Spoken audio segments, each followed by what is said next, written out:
3C Films, Cobra Kai Season 6, Part 2 was crazy. There's definitely crazy. I'm thinking after the stream, I'm going to record my spoiler review on, or I could just do it right now since we're done with topic. You know what? Right now, Cobra Kai Season 6, Part 2 spoiler review. Let's get into it here. So let me pull up a photo and I'll just get into it. So, yes, I binged the Cobra Kai episodes. And look, just to reemphasize where I stand on Cobra Kai, I think that first season is the best remake or retelling reboot, whatever you want to call it, of an old property ever. That first season was amazing. The way they interweaved it with Daniel San and Daniel LaRusso, and they had this bully story with Miguel and then his son. Like, honestly, so perfect in a way to pay homage to the last one and all that. And then every season from there has gotten more elaborate, more flashbacks, more characters from the past. We went from John Kreese to Silver, and then this character and that character, and a lot of it was interesting and done super well.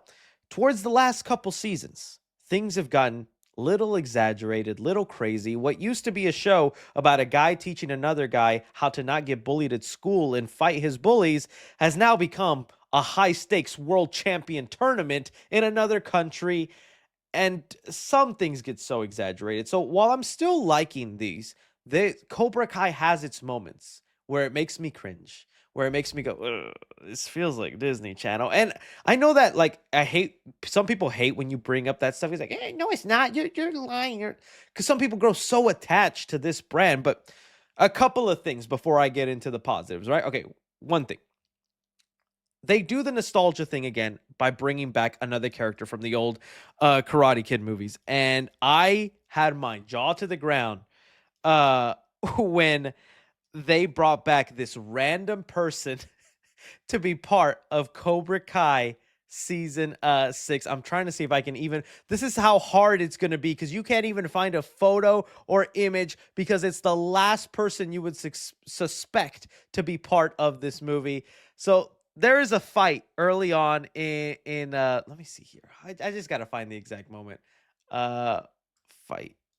Let's see. I'm gonna find it because it's fight in the shop. I'll just say shop. That'll probably do it. Okay, so there is this scene in Karate Kid Part 3, and Daniel's son gets jumped by a couple of people. I'm trying to find the exact guy. That's how hard it is.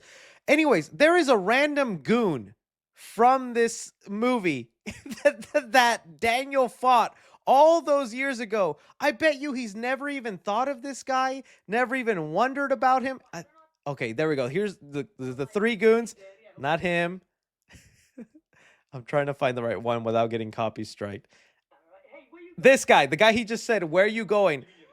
They found that actor and they brought him back. This no-faced, he doesn't even have a name in Karate Kid 3, and yet he shows up as a surprise cameo in Cobra Kai Season 6, Part 2, as a silver person. And he even has a Cobra Kai tattoo, and all his life for the past 30 years, he's obsessed over getting revenge. Daniel, dude, come on. That is an even interesting cameo nostalgia bait. That is now reaching. We have run out of people from the Cobra Kai Miyagi verse to pull in that they brought this random guy. I thought that was funny. Okay, so there was that.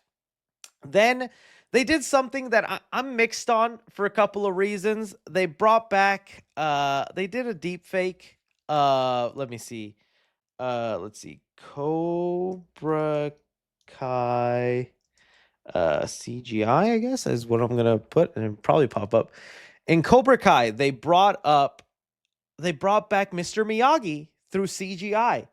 I don't know how I felt about that. I hope that they got the people's permission to do that, and they had this moment in there. It just felt so random to me. I didn't mind the younger version where he's beating up Daniel's son. But it's just it's this obsession that Daniel has with Mr. Miyagi, that it's getting overplayed to the point that people make fun of it now, where like Daniel overglazes Miyagi. I get respecting and loving him because we all love Mr. Miyagi, but to this level is crazy, and they keep finding these weird avenues into Mr. Miyagi's past, that he accidentally killed somebody at the Sekai Taikai tournament years ago. Um, so it's just all that kind of stretching that I'm like, okay, it's a little much. Putting that aside, though, I think they still find ways to keep it interesting and on my feet. Because, for one, a character I thought I wasn't going to like and I thought was stupid was this guy, Axel, who, let me just tell you, as soon as he came up and was doing everything, I immediately got vibes of Ivan Drago from Rocky 4. Just his demeanor, his way of walking, like he's this unbreakable super guy. That's what he felt like. He's like, I will break you, Danielson. Like it was such a cool part. It was a little weird that he had this beef with Miguel without even speaking to him, all because he wanted to kiss his girlfriend and got rejected. Like, but I thought he was cool. I also like the girl that's on his team. She's very pretty, but I thought she was cool, and the way they were setting them up.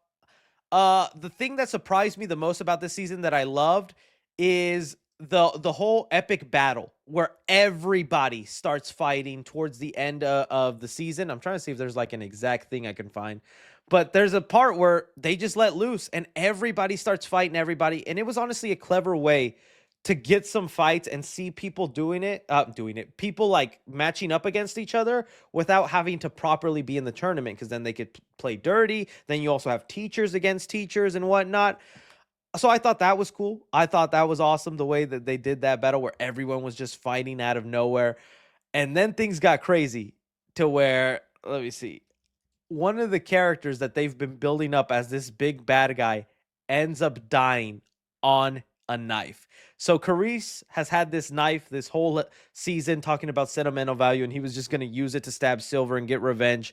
And well, it dropped on the floor during the rumble where everybody was, and then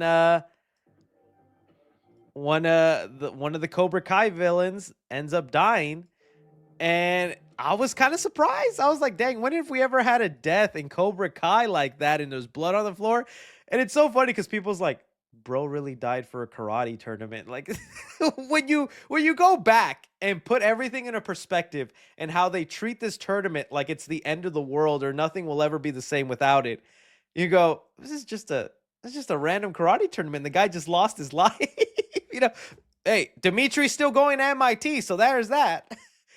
There was that. I like how they were able to get Kenny back in because I felt he deserved it after he was cheated out of his position. I'm still liking it. I'm just up and down. I more just want to see how this all ends and where it goes. I'm still invested, but there are just tiring things about it. Like there's still moments of this season where Daniel and freaking uh Johnny are still fighting with one another. They're still bickering. I'm like, guys, are we not over this already? I get you don't like each other, but the constant back and forth and the fighting to apologizing to being friends to working together, doing all that. It's just like, it's such a roller coaster where it gets tiresome. And it's like, can we not move forward from this and do something else? I like how they had that subplot where Daniel got kidnapped and he was able to fight. Because anytime you could see Daniel fight, I like, because he's the original Karate Kid. But, stuff like that gets a little tiresome. But overall, I like it. I thought it was cool. I can't wait to see how it all ends. They also did finally confirm, since they have that Karate Kid movie up and coming, Karate Kid Legends, they let us know after Cobra Kai ends, this movie will begin 3 years later. So this movie takes place 3 years after Cobra Kai, and it will connect. They went from the movie's not connected to Cobra Kai to now there is going to be a connection. My theory is that what if Miyagi, the person Mr. Miyagi killed, was actually Mr. Han's brother? Dude, that would be crazy. And now Mr. Han is going to meet freaking Daniel-san, the guy who was trained by the guy who killed his brother. Tension. I don't know. That'd be a kind of cool thing to do.